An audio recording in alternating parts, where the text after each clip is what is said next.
Hello everybody, this is Dan from Christie's RV.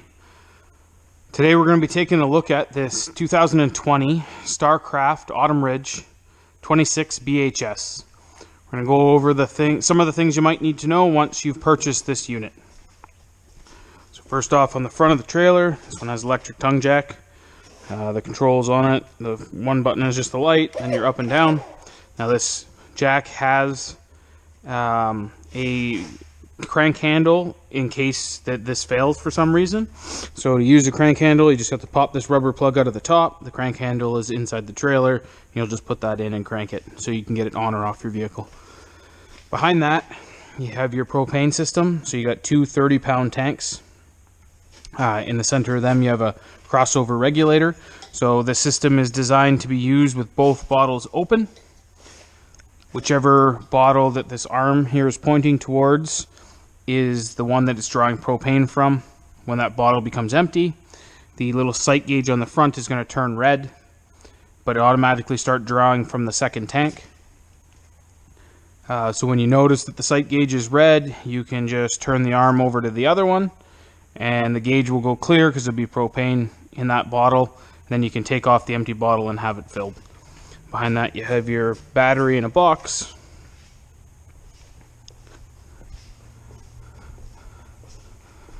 On the side of the unit, you have your docking station. So if you open that up, this is where you can hook up your water hose. We'll go here. Then you have two selections. So this blue valve, you can either fill the fresh tank or set it to city water. So city water is going to use that water from that hose in the trailer. If you want to fill the tank, you're just going to put it to tank fill and it'll fill it. In here as well, there's a set of taps with a quick connect. The other half of it's inside the trailer. You just pull the collar back, push the piece in, and it locks into place. Below that, you have your tank flush hookup. So this has a flusher in the black tank to help clean it out. So that needs to be used with the sewer hose connected and the black tank valve open. And then you can hook the water up, and it'll help clean the tank out. So underneath that, you have your sewer hookup. So on the sewer hookup itself, you're just going to twist the cap off. There's a sewer hose in the back bumper. You just pull the plug out, it's in there. Then you have your valves. You have a gray valve and a black valve. So the black valve is the toilet. The gray valve is the sink water. Now this is where your power cord hooks on. So you let it line it up, and then it twists into place. So once you get it lined up, it goes in, it twists, and then it just has this locking collar that you can thread it, so nothing can pull the cord out.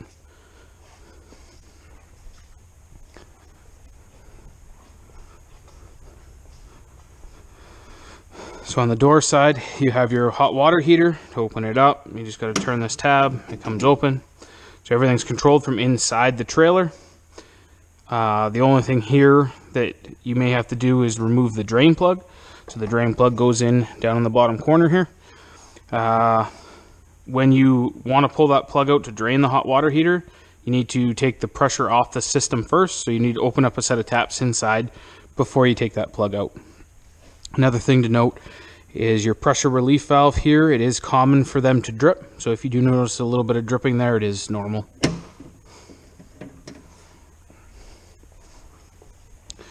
This is your fridge compartment. Now everything's controlled from inside, so you don't have to take that panel off to get in there. One thing to note is you can't lean anything up against it that's going to restrict airflow into those vents. Then you have your exhaust vent for the furnace. Obviously it'll be hot when it's running. Up top you have your outlet for the fan above the stovetop. So if you want to use it, you actually have to pop it open. So you just stick your fingers in the two notches and pop it open. For travel, it needs to be closed, so you just got to push it till it snaps closed. Then you have one outside receptacle. So on this unit here, you have a fill for your fresh tank on this side as well. So if you wanted to fill the fresh tank, you can just stick the hose in there or fill it from a jug or whatever you need to. When the tank is full, it'll just start draining water out underneath the trailer. And then underneath that little white valve is your drain for the fresh tank in case you wanted to drain it.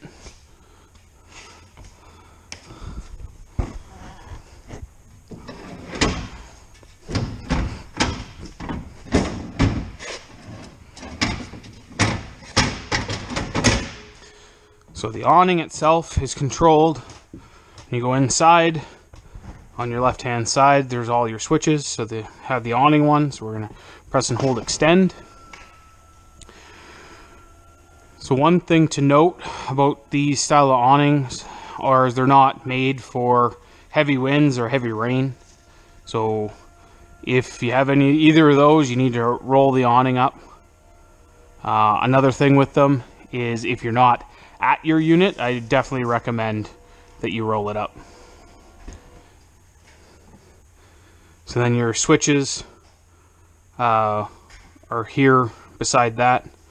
So you got one for the exterior light under the awning and one for the light inside. On top of that, you have your slide out control switch. So to run the slide it out, you're just going to press and hold out.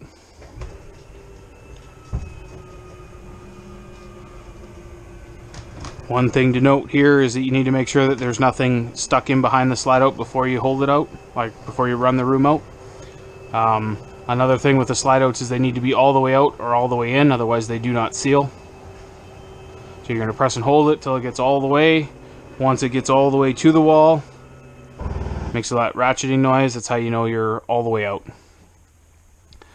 The other thing you have here is your monitor panel. So in the monitor panel, you can test your battery level, fresh tank, black tank, and gray tank levels.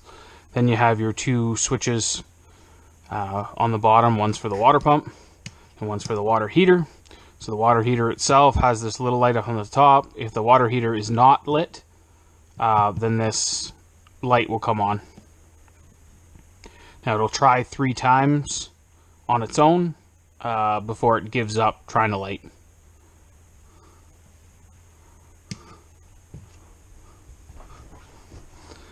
Now on the side of the cabinet here, down below, you have your CO and propane detector. So your carbon monoxide and propane detector. Now this is wired to the battery on the trailer. If it goes off, it has an indicator on here on which one it is, if it's carbon monoxide or propane it's detecting. Another thing to note with this, if your battery on your trailer becomes low, it will let out a high-pitched squeal. It's trying to inform you that it's not going to work properly.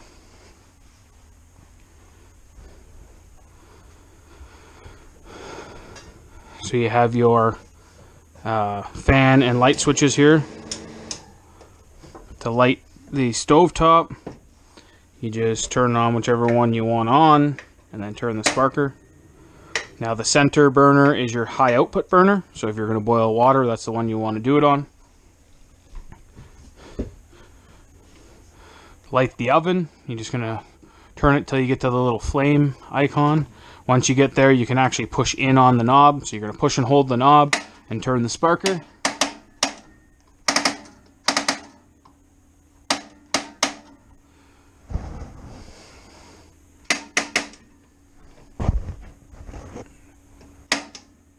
Once it's lit, you got to hold the button in for maybe 5 seconds or so. Then you can release, and then you can just set to the temperature that you want it to be at.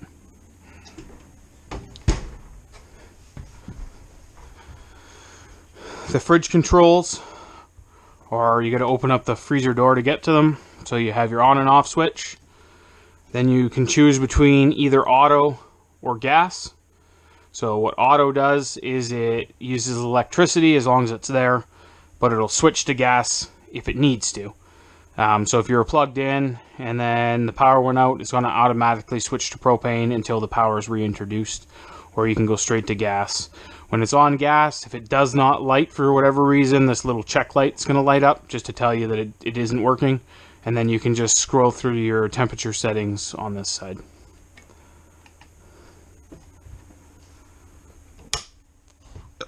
Below the stove is your breakers and fuses. So everything's labeled in here. One thing to note is that the RV breakers don't have an indicator when they're tripped. So if you're having a power problem, you need to just find the appropriate breaker and turn it all the way off and then back on again.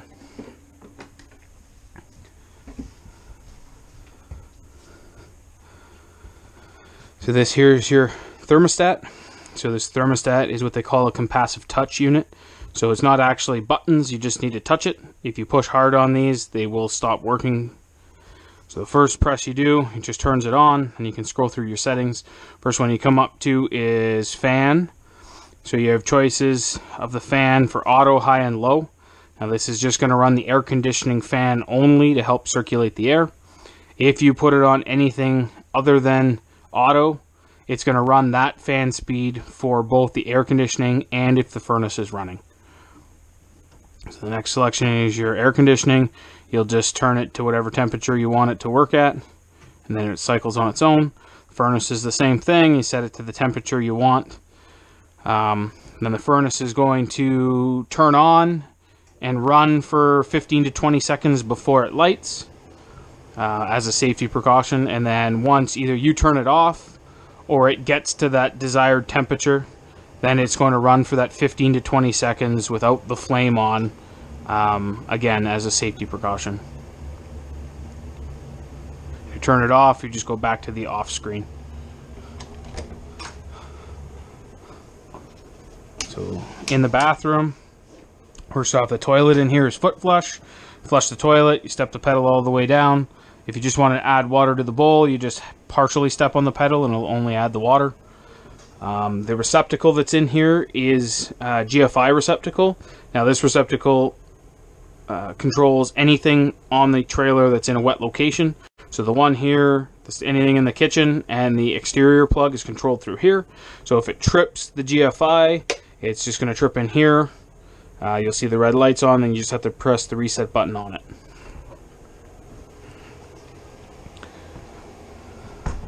So now this unit has winterizing bypasses that are installed from the factory. So the bypass for the water heater is under the back bed. So there's two valves on it. Right now it's in summer mode, or what you would normally use it at. You'd turn the valves the quarter turn that they turn for winter mode. The other thing at the back corner, there's two little T valves. Those are your low point drains for your lines. So if you wanted to drain the water out of the lines in the trailer, you just lift up on those T valves and it'll drain the water from the water lines inside the unit.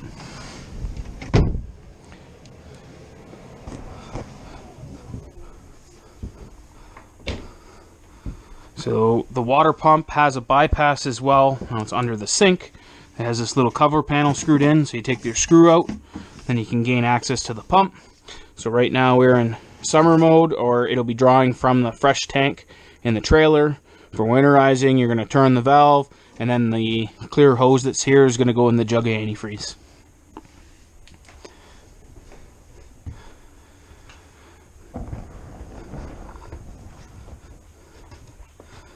So one last thing with the awning.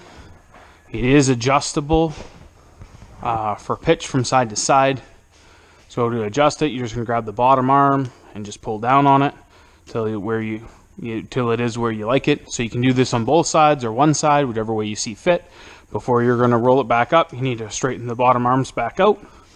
One thing to note with this is that over time, because this is a friction fit, it will be loose and you'll pull it down and it won't stay down.